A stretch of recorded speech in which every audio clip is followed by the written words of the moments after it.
So I'm at the archive at the Red House, the Britten Pearce Foundation, and I'm here because I'm curious to know more about where the ideas for and the way that Britten constructed Les Illuminations. As I'm working from the original text that Britten annotated and edited, one of the things I'm going to do is look at the full English translation that he worked from and that is used in all the works published, and look at those whole poems, and so that the performers have a sense of what it's come from, what the work has come from.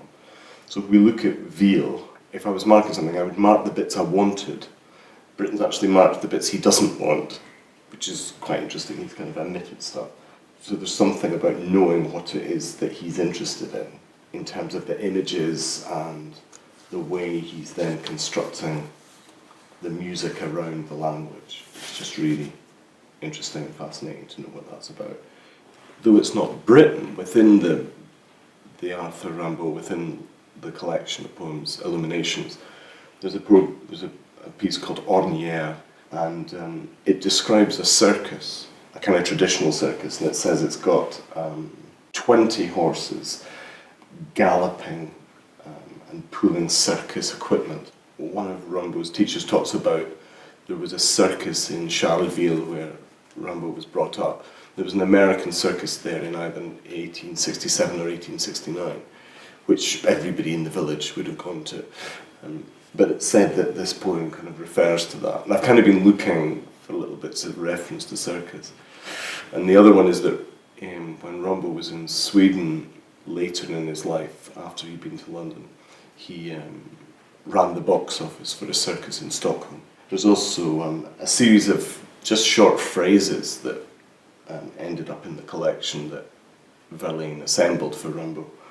And one of those has ended up in Britten's setting, and which is called Phrase, and she sings of carrying ropes to bell towers and stringing garlands from window to window and chains of light from star to star, and she dances. And so there's the immediate kind of circus image of people literally doing that, of climbing ropes and hanging stuff up. It's probably the most literal thing that I'm looking to try and recreate in the show, is to kind of find that.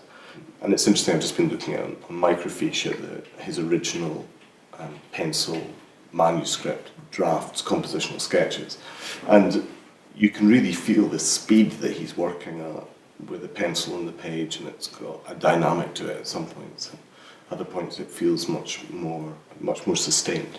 Just little marks on the page that, just as I'm looking through that, I get a feeling that's a little bit closer to him and why he's making the work. And it's great to be able to come here. I mean, this is one of the most complete archives of any composer anywhere, in this building that was opened to mark the centenary of Britten. It's a great building, and the staff here have been really enthusiastic about digging out stuff and supporting me and getting this information, which is great.